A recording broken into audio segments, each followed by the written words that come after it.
Hello, everyone.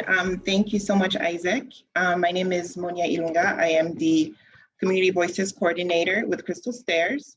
So today for our Lunch and Learn, we have Capri Maddox. Capri, thank you so much for coming back yet again. It's so great to have you again.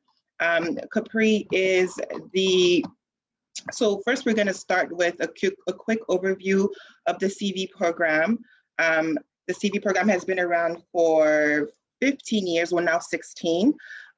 This infographic just kind of shows you what we've accomplished so far in terms of advocacy workshops and trainings, members who participate into the program, our different partnerships, and meeting with elected officials because so much of our work involves politicians and knowing who's who and working with them to get the things that we need for our families and for our communities.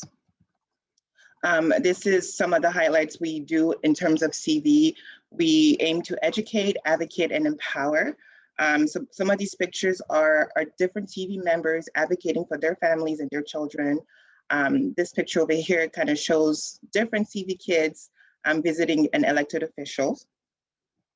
This next slide talks about our accomplishments in terms of CV, Community Voices, Joint Parent Voices, and the EC Coalition to support incorporate into the 2019 and 20 budget, and now how it works in states on families eligibility, Community Voices and statewide partner organization and Parent Voices engaged in 4 years, just a second, in a 4-year campaign to earn 12-month eligibility for families and receiving childcare subsidies. Community Voices joined Crystal Stairs and 40 plus statewide organization as part of the EC Coalition, in which all organizations advocated for the same billion for babies budget proposal. So these are just some of CV's accomplishments over the years. And these are some pictures of our different advocacy trips that we've taken. Some are with elected officials, some are trips to DC, some are trips to Sacramento for Center for Children Day. And anytime we have these kind of events, we always like to highlight our parents and providers, and of course, this who are also CV members. And what we learned through, let's see.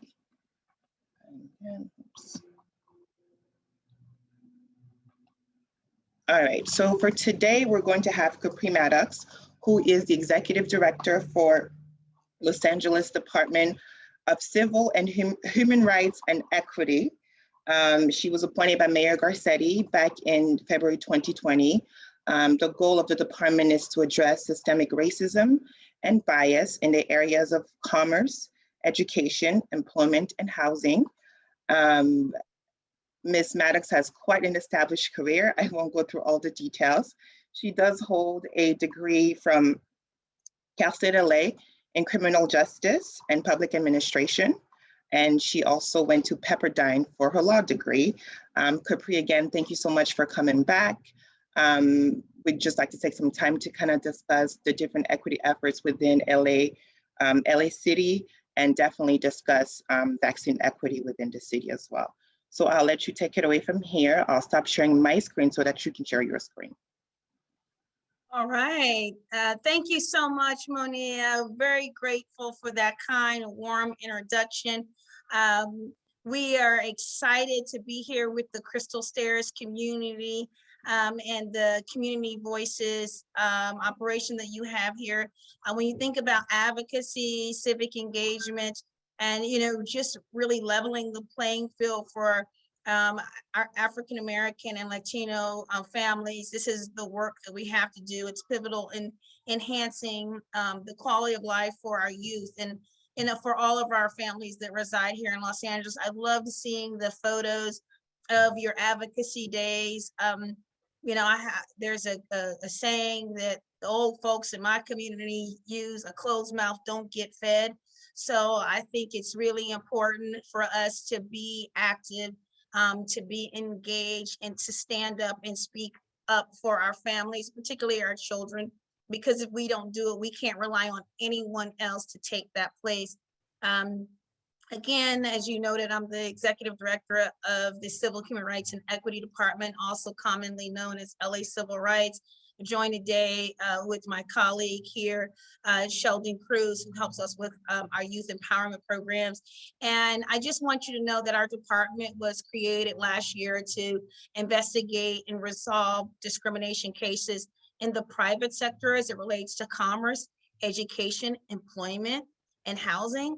But with the support of my appointing authority, Mayor Garcetti, this is not all that our department will cover, because we don't, of course, we also deal with hate crime prevention, but we don't want people just to come to find us when they are victims of discriminatory practices. We want to be accessible for the community, particularly to level the playing field and to deal with some systemic racism that that folks have been dealing with for a long time. So if you don't mind, I'm going to share my screen quickly to let you know a little bit about our department and what we've been doing to serve Los Angeles and how we're going to do more in these times. I think, you know, just to share that we have, you know, 4 major pillars of our department. We deal with, you know, commission support. We have 3 commissions: the Commission on Status of Women, the Commission on this on Civil Rights, which does the enforcement piece, the Human Relations Commission that actually handles you know, racial harmony and actually deals with community policing to a certain extent as it relates to encouraging and doing studies, et cetera, to support better relationships with the community, even though we have, you know, other entities like the, you know, Police Commission or the Inspector General. We actually work on the harmony part of bringing Los Angeles together, our faith-based communities, et cetera. And then we have the Transgender Advisory Council that is a part of the commissions that we support. The discrimination enforcement arm, which is led by the Commission on Civil Rights, addresses the discriminatory practices in commerce, education, employment, and housing. And I'll touch quickly on a couple of areas where people can get support. The other thing that I think is really important to share is the outreach and community engagement. You know, this is your universe here with the CV family, but we do faith-based community events. We have discrimination, bias awareness training that's coming on board, and we're doing a lot of work with hate crime prevention. And we know that hate crimes are up as it relates to all communities, but particularly at this time, API and transgender communities are kind of getting the worst of it. We have the distinct pleasure of having the Office of Racial Equity now, as of last month, officially will be placed in our department. And that is where we will have the equity and empowerment space of looking at things through the policy equity lens. We look at the budget through the policy equity lens, food deserts, thinking about the digital divide, et cetera. And we also know that, and even the COVID-19 crisis, you should know that upward mobility programming is something that's very dear to us. I think that's a way that we could work with our Crystal Stairs family. We have the desire to help people get into the middle class and beyond. And when we say middle class and beyond, we're thinking about college and career readiness, financial literacy, how to become an entrepreneur, how to become a homeowner. And then we also work with our corporate partners that want accountability to improve their numbers as it relates to hiring, promoting, and dealing with the pay equity issues for our African Americans and Latino workers. I'm going to jump quickly through this slide. I'll make sure we make this accessible to your team. We have a number of our commissioners. Some of these names you may know, you know, leaders in the community that have been around for a long time, you know, doing, you know, great things and representing their communities in a significant way and helping us shape and form the department. We have great news. We have a Fuse fellow that just started on May 3rd. He'll be helping us with our Office of Racial Equity. We actually stole Ronell from the Food Policy Council, and it's really important to know that we are grateful that we have a Fuse Fellows, which is valued at like $150,000, you know, given to us at no cost through the Fuse Corporation to help stand up this work. Also, we have the Public Rights Project that is sending us a host attorney to be with us for 2 years to help us with our discrimination enforcement. And City Council was very generous with us as it relates to making sure that we have investigators and staff to help us lead this work. We have office spaces being built down in the LA Mall. So people will be able to come now that we're being reconstituted, I believe, as Isaac said. We will now be able to have people come and join us face to face in this new office space. It's actually 85% complete. We are very grateful for the construction teams that have been working really hard, even during the COVID crisis, to build the office space for the Civil Rights Department. And we've done a number of community events. As you can see, we did something to commemorate the civil unrest of 1992 recently, and showing how far the African American and API communities have come, particularly the Korean communities have come over the last 30 years. This is the 29th year. There was 29th year anniversary of the civil unrest of 1992. However, 30 years ago, things were really tense and difficult between the African American and the Korean communities. And I think it's really important for us to celebrate, cross-cultural success and, breaking down barriers between communities. We're not where we want to be, but we sure as heck aren't where we used to be in 1991. I'll tell you that. We also work with community-based organizations and the business community, thinking about vaccine equity. We've done equity events with a number of community groups, the Ethiopian, Eritrean community, Latino immigrant groups. We've also had an opportunity to do outreach as it relates to, serving folks that are from East LA and South LA to really make sure there is equity. And Sheldon can even put in the chat the coronavirus LA website, where you can see a number of places where we actually have resources to serve people, nearby at, your local community colleges, churches, etc. I actually received my second vaccine at First Miami Church, my church home. But these are other events that we've had helping our young folks. We had an opportunity to talk to our young people about their digital footprint with the author of the book, What They Don't Teach Teens. And then, of course, we've had other community events as it relates to community policing, and supporting our transgender community as well as our youth. And then, of course, unfortunately, we had to do a lot of work within the last year or so to deal with the uptick in hate crimes. Hate crimes have really been up in the last 5 years, pretty much, and since 2016, our numbers have gone up every year, pretty much for every group.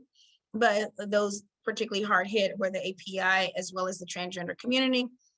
This is our complaint process. I'm not going to go into much detail here, but I want you to know that if you see it's looking a little sparse on the employment and housing piece, it is because we are seated with our authority from the state and federal government. So the EEOC, as well as the Department of Fair Employment and Housing, have taken a lot of the slack as it relates to the caseload in those areas. But as it relates to commerce and education, anything from your race, age, citizenship status, sexual orientation, to military status, your veteran status is looked at as it relates to protecting people from the wrongs of discrimination. And of course, in housing, citizenship status is still an issue. Under employment, your primary language is another place where people discriminate against you. And there's just so many ways people discriminate against folks. We want people to know there is a resource for services that we will provide. Of course, this is our website information. I think Sheldon will put this in the chat, of course, our website, or if he hasn't already, and how to find us on social media. But we have a number of partners that help us do our work. UCLA and USC have sent us paid interns. Pepperdine School of Law is going to pay for our mediation program, send us resources for our mediation program. And we have a number of partners that are, coming on board to help us to make sure that we provide resources to families in need. And so we're really grateful for the work. We've done a lot of work, but there's a lot more work that, needs to be done. I don't have to tell anyone here that, the years that we've had, it's been a tough year for everyone. And as people are talking about getting back to normal, normal wasn't working for everyone. So I'm gonna yield the floor now and open the floor up for questions. But there are so many things as it relates to equity and service to the community, especially in these challenging times. I don't want to overuse the word unprecedented. I think I heard someone say they wanted to have some precedent at times, but we want to make sure that when we come out of this, that we make things better and more equitable for all. So thank you for having me, and I'll yield the floor for questions.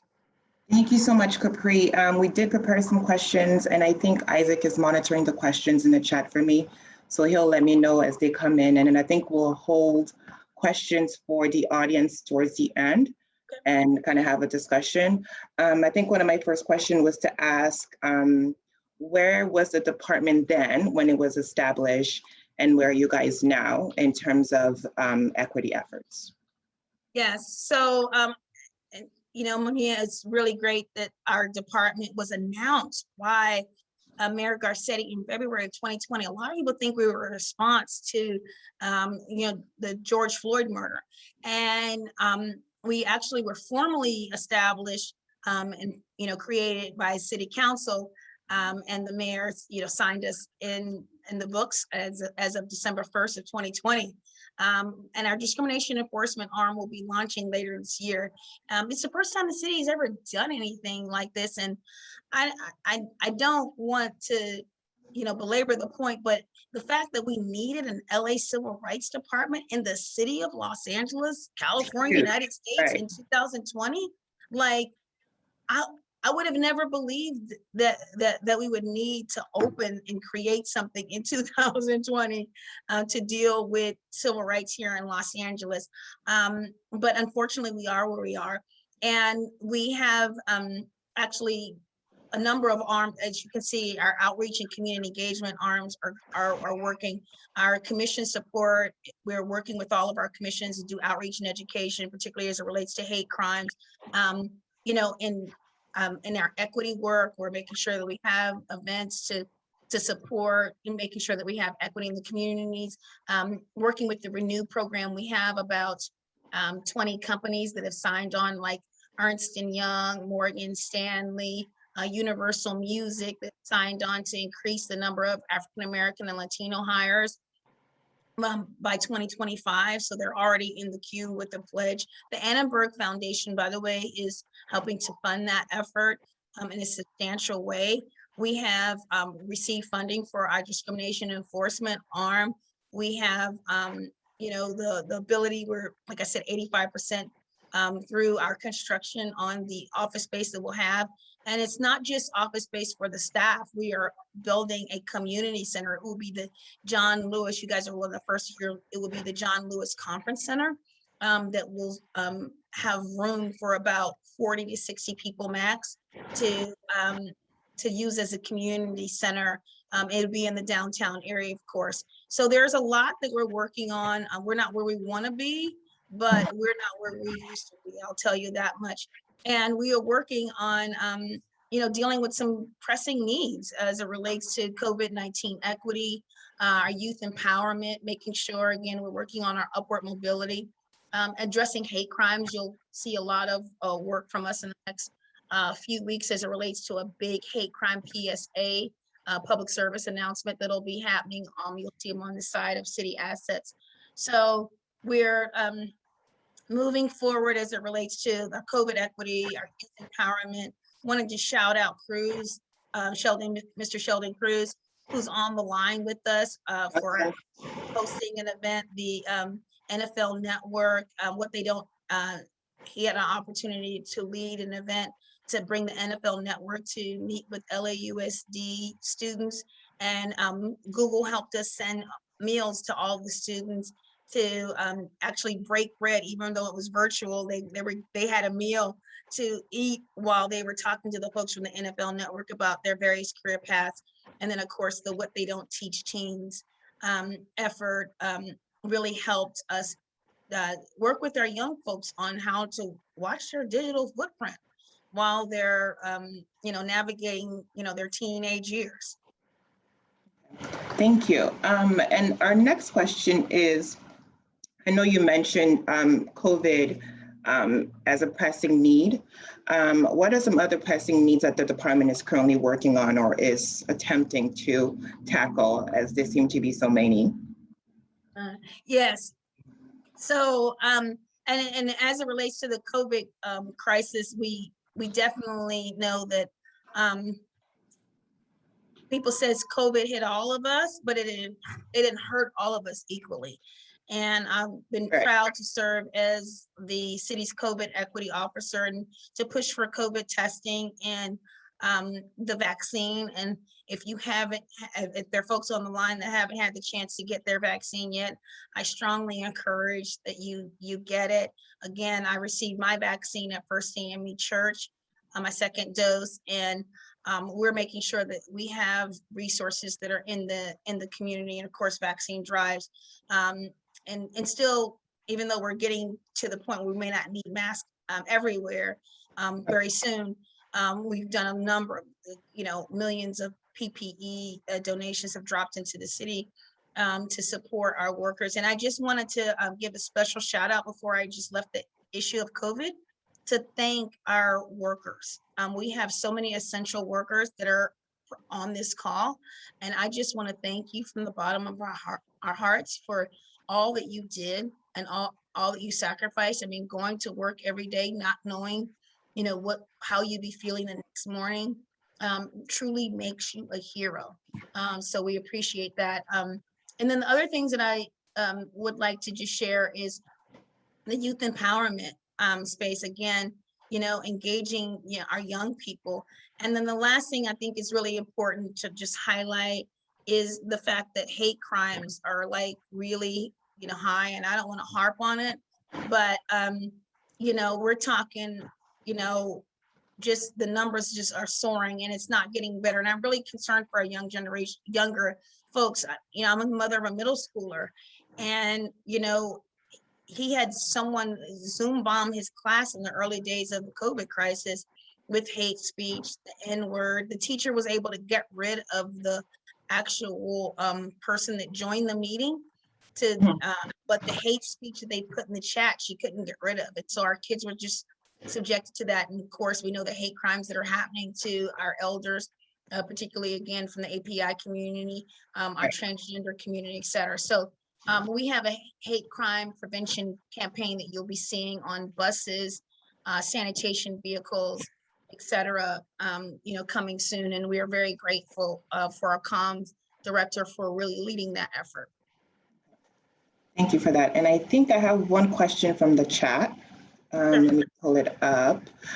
Can you tell us about the city's equity vaccine efforts and how your success has compared to other cities and states?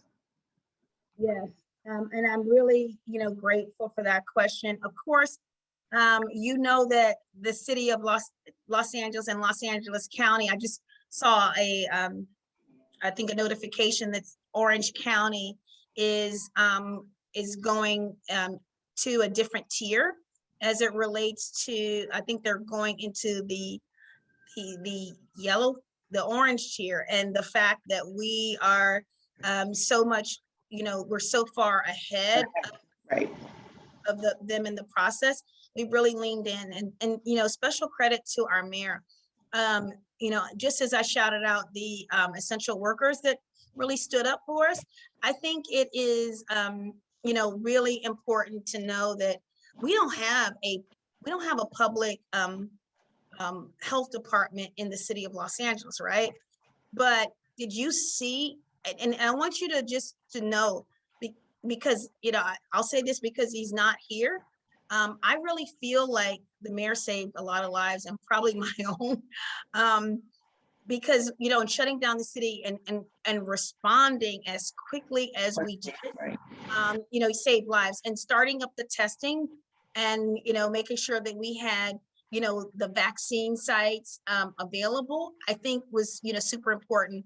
And I would encourage, I don't know if it's in the chat, but we have corona-virus.la/vaccine. That's the site that I want to be sure that that we make sure that we put up. But we've done a number of things, like, say, for example, we've had sites at our community colleges, like Southwest Community College, extending the hours at our city sites for vaccination. We had to, they were saying, well, maybe people are hesitant, vaccine hesitant. No, we had some people that just couldn't get off work to get, the vaccine. And I want to give also a special shout out to Dr. Jerry Abraham, who's down at Kedron, for leaning all in. I mean, I've seen him go to people's job sites, restaurants, little mom and pop stores offering the vaccine. I've seen him go into homeless encampments, et cetera, to bring the vaccine to people. But one thing that happens is at our city sites, we will have hours extended until 8 p.m. at 9 of our fixed city sites. And all 3 of the vaccines will be offered there. The Pfizer, Moderna, and of course, the Johnson & Johnson vaccines. And it's really easy now to figure out ways to get vaccinated. And as you know, we have the ability now to vaccine LA residents as young as 12 years old.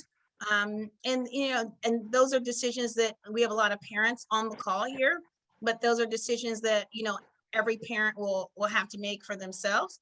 But I want you to know that my son is really anxious to, get the vaccination.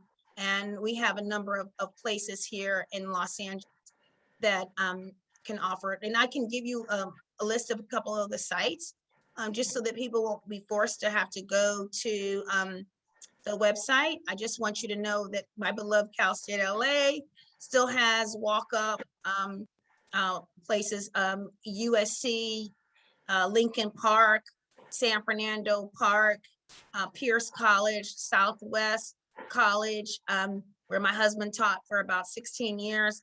And then, of course, we have some site in Century City as well. So, and then, of course, there's some mobile locations. People are oftentimes contacting their council offices, but Sylmar Recreation Center, South LA, Wetlands Park. And, we have vaccination sites between the 18th and 22nd at the Food for Less on 103rd, YMCA on Lenox, Slauson Super Mall. And we have North Hollywood Senior Center, Hollenbeck Park, Banning Recreation Center. And so, those are sites where people, they're mobile sites that'll be there temporarily. And then, of course, we have so many drive-through sites, Crenshaw Christian Center, Hanson Dam, Cal State LA again, Dodger Stadium. So there are lots of tools that are out there, and we want to be sure that people know about the resources that the city is providing. But the county also has provided a great deal of resources in this space, and I really take our hats off to our partners at the county that really leaned in, especially when this crisis was at the height. So thank you for that question. And is there a link where people can access the vaccine locations that you guys can provide as well? Yeah, I'm actually gonna cut and paste this, and I'm gonna drop this. This is the LA City site in the chat. Oh, I think someone just did it, but this is the link that takes you directly to the vac sites. Okay. The mobile, the walk up, et cetera. And so the pop-up clinics, the walk up places, as well as the drive-through locations. And I think it's important to know too the hours, that have been extended over the last, few months. And down at the Kedron Center, I know they were doing vaccinations with LA County as late as, I don't know if it was midnight. At one point it was as late as midnight. But I think it's really important to know that we are here, we are on this, and we are all about the equity. And people made, light of the fact that people from all over were driving down from the west side to South LA or East LA. But I'll tell you this much fun as people made of it, we made sure that those resources were there, and they were there with our trusted partners, people that you know and that you trust, and you knew you were in friendly hands when you went there. So if other people had to come from a little bit of a distance, maybe even in nicer cars, that's okay, because we know, and our community knows, that we were there for them first. Let's see, I think we have another question from the chat is, are you able to give us percentage in terms of kids getting vaccinated from 12 to 14? If you have any of those numbers available at all? I don't have those numbers now. And I probably really should have done that. And I think, because I know a lot of parents are making some, tough decisions of, Right. well, like it takes something for the adults to realize, okay, I have to get vaccinated, I should get vaccinated. But to think about doing it for their kids is something that the folks want to, and I don't know if Sheldon, if there's any way you can maybe hit a Google to see if, we have information on that from LA County stats, even better than LA City stats. We may have our updates, and I know Barbara Ferrer has been giving, great updates throughout this pandemic as we deal with, people getting needed information. Right. Okay. And how are numbers for adults? Do you have those numbers? Like I said, I don't have the latest. Well, I mean, we know that in California, we're over the 50% mark. Okay, awesome. We are really grateful for that. There are a lot of states that are a lot smaller than California that don't have, numbers half as good. And right.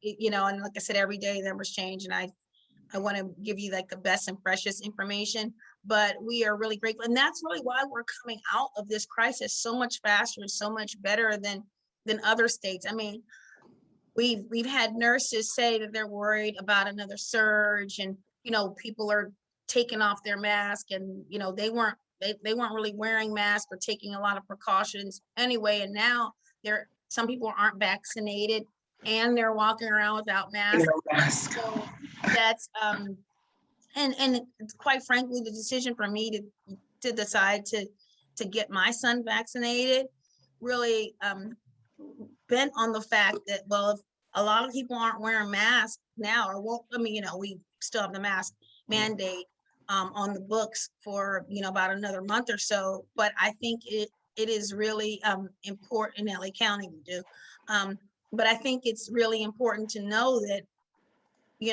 our kids are going to be exposed to people that didn't get vaccinated. They're not vaccinated, and they're not wearing a mask. Right. And I'll add one other point: they're not caring either. So they don't care about the fact, and so that really kind of like helped me make the decision. Aside from the fact that the information on the research, and even that the fact that there are there can be some side effects like fever, headache, or etc., soreness at the injection site. I think it is so much better than actually having COVID. And I know some of our families have experienced loss, and right. that have had the COVID crisis. And I know on our staff, we had an employee lose a loved one to COVID, and I think it was extremely painful and actually scary, because we also had a staff member that had COVID. So just to know that what killed someone we know was something that someone we work with all the time was dealing with was really tough. So please get the shot, because I want us to come back. And especially when I think about folks like you all, some people are like, oh, we want to get back, we want the economy to get back. I want us to get back to serving our families. There are some things that we can't do on Zoom because people are on the other side of the digital divide, or they need that mental health check-in and that touch. They need, and we want to get back, like your executive director, Ms. Ms. Lopez, wanting to get back to service and to, being out there to help our families and a communal gathering. There's some things you're not going to lean to the person next to you here on the call and say, what are you doing? Or how's your kid doing? Or are you guys coping okay? Like for real, there's some things you'll say on screen in a certain way that you would say in a different way if you're on a recorded meeting, just heart to heart talks. And so we want people to get back to service. I'm from First AME Church, as I said earlier, and we're first to serve. And the fact that we really haven't been able to go out and do things to help, our community has been like one of the most frustrating parts about the pandemic for me. Absolutely. Let's see, we have another question from the chat. And this is probably going to go back to the equity lens in a broader sense, not so much focused on the vaccine or COVID, but this question is really a really good one. Is it fair to say that so many companies in the private corporate sector are hiring diversity, equity, and inclusion leaders can be attributed to the city's equity efforts? And can you elaborate more on these efforts? Yes. So, it's one of those things where, it's going to be equity, equity, equity. We know that the city is leading by example, which is really why Mayor Garcetti created a chief equity officer, and Brenda Shockley, who serves as a deputy mayor. She, like me, she was also a former city attorney early in her career, but she led community build, served in a deputy mayor role for many years in the Garcetti administration. And the mayor didn't want us to look outward and say, you guys have equity on your menu. He wanted to make sure in City Hall that we stood up and we walked the talk. So when it came to hiring, procurement, how we spend our resources, we wanted to lead by example and encourage people from the business community, which the Renew program actually does. Encourages the business community to sign the pledge, to do some of the things that the city is doing. And I think by having more equity officers in companies, things are getting a lot better in many ways, because the city can't do this all by ourselves. We can't fix all the things that we all experienced in 2020 and 2021 just on government's doorsteps alone. We need to get everyone involved and engaged. And the one thing I'll say about that is I've been encouraging the equity officers and those that hire our equity officers to be intentional, to give them resources, to give them staff. Don't just say, oh, this is the African-American or Latino or Latina, Latinx person that is in our office. Let's just give them another assignment with no resources, no help, and tell them to fix all the racial inequities of this 100-year-old company and do their other job too. So, I've been calling people out on that and saying, you wouldn't do that to someone else that's not a person of color. So don't do it to the person of color by just giving them this enormous task and not giving them the resources and the support that's needed. To address those issues, yeah, absolutely. Let's see, my next question, and I think it's probably going to speak more to our audience and our stakeholders here at Crystal Stairs, but can you give us some examples of areas you'd be focusing, such as addressing equity in education and employment? Yes. So, of course, when it comes to education and employment, of course, we can bring cases if people feel like they're discriminated against in those areas. And, as I shared, the overview, I was, giving the many examples of, how people are discriminated against you. And it's just ridiculous that there's so many ways that folks are discriminated against. So when you think about, I think they said education and commerce. And employment. Education and employment, that's right. Mm-hmm. So as it relates to discrimination in education, and this is for the private schools, I mean, we're talking about, some people call them independent schools, but we're talking about, and they can even be our private institutions of higher learning as well.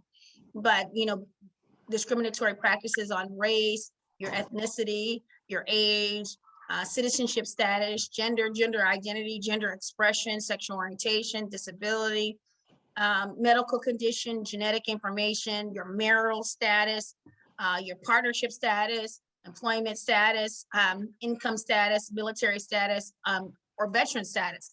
And so under education, we have a number of ways that we can bring cases. And then of course, as it relates to employment, we don't have as many ways that we can help, but in addition to the enforcement powers, under employment, we only have your employment status, your primary language, and source of income as ways that the state and the federal government, have authority in most of the areas as it relates to employment. However, we are doing outreach and education campaigns, and that's why we're standing up the anti-bias awareness training that we'll provide for folks in the city family, and we're in the process of encouraging a number of for-profit institutions to also do the anti-bias awareness training, and again, to support the effort with the diversity and diversity, equity, and inclusion experts that they have hired to make sure that we have anti-bias training available even in the corporate settings, to make sure that people know some of the do's and don'ts, and to really, all of us have, personal biases. And I think in, prejudgments, which, is the root of prejudice. And I think it is very important for all of us in these times, even for people of color, to check some of those feelings and to address them and wonder, and to think critically about where they came, where those feelings and prejudices may have come from, and to deal with them. Because we don't deal with things now as a country and heal through this process, we're gonna live this again, as far as the hate and discrimination. And we need to, if we don't deal with it now, I don't know when we're going to deal with it. So I think all hands on deck, all resources that we can get to deal with inequities, biases, and injustices during this season is probably the best time to deal with it. And I'm really proud to be a part of the city family that is all in this space. Awesome. Thank you, Capri. Let's see. My next question, in terms of the department itself, what role do Angelenos have in shaping the efforts, the goals of the department? Is there like a feedback mechanism? Is there an advisory board or something of the sort? Like as an LA person, if I had, I don't know, a complaint to make or a recommendation or a suggestion, what would that process look like? So I believe Sheldon has put our website in the chat. We do have a working group. We've met with a number of partners, and actually I had that partnership list on one of my overviews, but it's not on the one that I shared with you all today. But I think it is really essential to know that the folks that we've been meeting with, Community Coalition, UCLA. We actually just had a meeting with UCLA yesterday. We had professors that wanted to weigh in. As far as community members, we met with folks from the Advancement Project, Community Coalition, Brotherhood Crusade, Community Build, Homeboy Industries, Churla, a number of folks about what we're doing and how we are working. And as we build out the Office of Racial Equity, we will have opportunities to have more work. Once, as you know, Ronell Hampton just started with us this month, but we will have an opportunity to have more community meetings as it relates to the shaping the racial equity part of our department. Of course, the commissions are pretty much set. Some of those commissions, you should know, actually existed even before our department was created, like the Human Relations Commission and the Commission on the Status of Women, even the Transgender Advisory Council. So those commissions are simply housed in our department. But as we, and of course our enforcement arm, just has to follow, for the most part, the civil rights ordinance But we've been working with like the Black Worker Center, UCLA Labor, and other partners on, how that rollout will look and the outreach that'll be involved in that space. You should know that the Black Worker Center and UCLA Labor actually led the effort to create discrimination enforcement. But on Office of Racial Equity work, we will have opportunities. So if you're interested in, being a thought partner in that space, you can definitely hit us up on our website that Sheldon's put in the chat, civilandhumanrights.lacity.org. Awesome, thank you. Let's see, we're just about to wrap up and move to questions if we have any more in the chat. But if you wanted to pat your own back per se, could you share some success stories or achievements that you've had thus far within the department? Well, there's so many things that have happened, and I'm so grateful. A lot of times I sit in this very chair here until 1 a.m, just, cranking away and getting stuff done. But I'm proud to say, first of all, that we created this department in the middle of a pandemic. It was a heavy lift, especially when the budget was really not looking favorable. Right. And I've been really resourceful. I've come up, as a Angelino, and, I had some hard times as a kid. And some folks know that 5 families took me in so I wouldn't go to the foster care system. And, I just had to be resourceful everywhere. Even my LAUSD guidance counselor said I wasn't college material. And, of course, I have a bachelor's and master's and a law degree. But what I'm saying is I've learned through my personal experiences to be really resilient.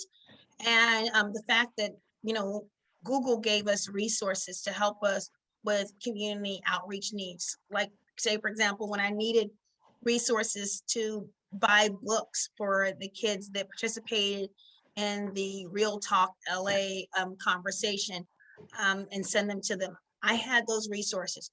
When we had students from LAUSD that may have wanted to participate in the Zoom, but it was dinner time and, maybe they didn't feel comfortable being on a call where other people were eating, fine. We were able to send food to everyone's house.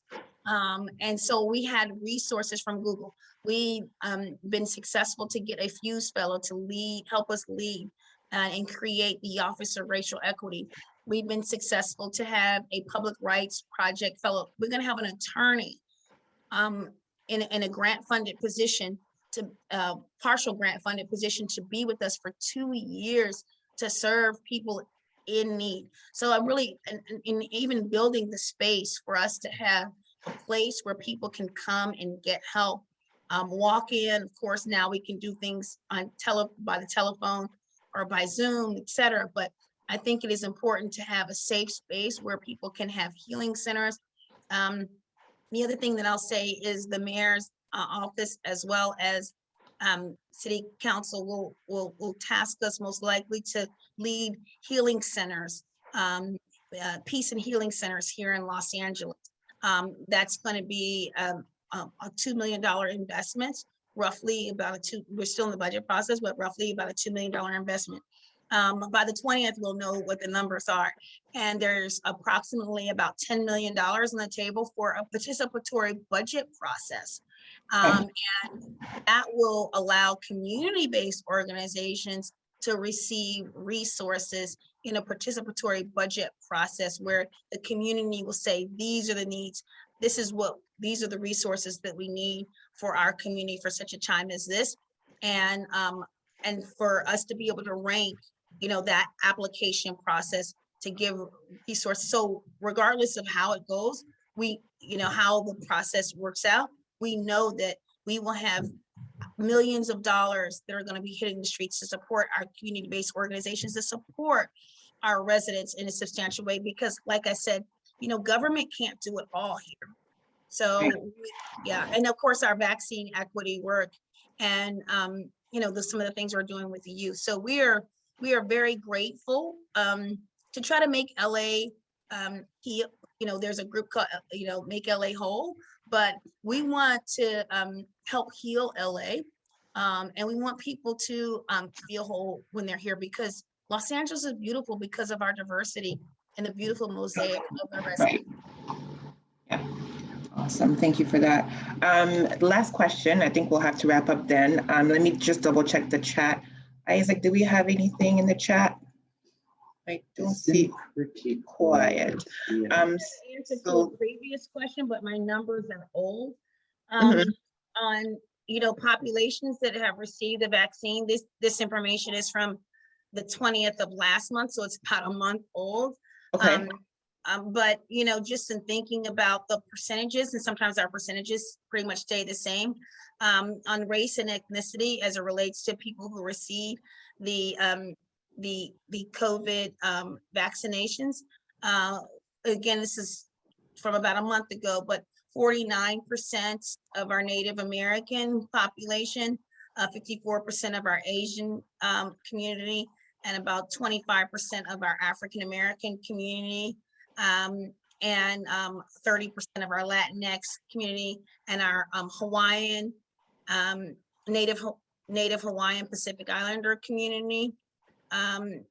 We don't have a stat for that group, but 17,000 folks from that community have received the virus. And of course, for our white population, our Caucasian population, it's about 50%. So the numbers, fluctuate, and I hope that we can actually send you some of those new numbers if Sheldon hasn't found anything for us to add in the chat. Maybe he has, but I just want you to know that this was information for folks that are 16 years old and above. Right. Okay. Those stats, but we'll get you some new numbers.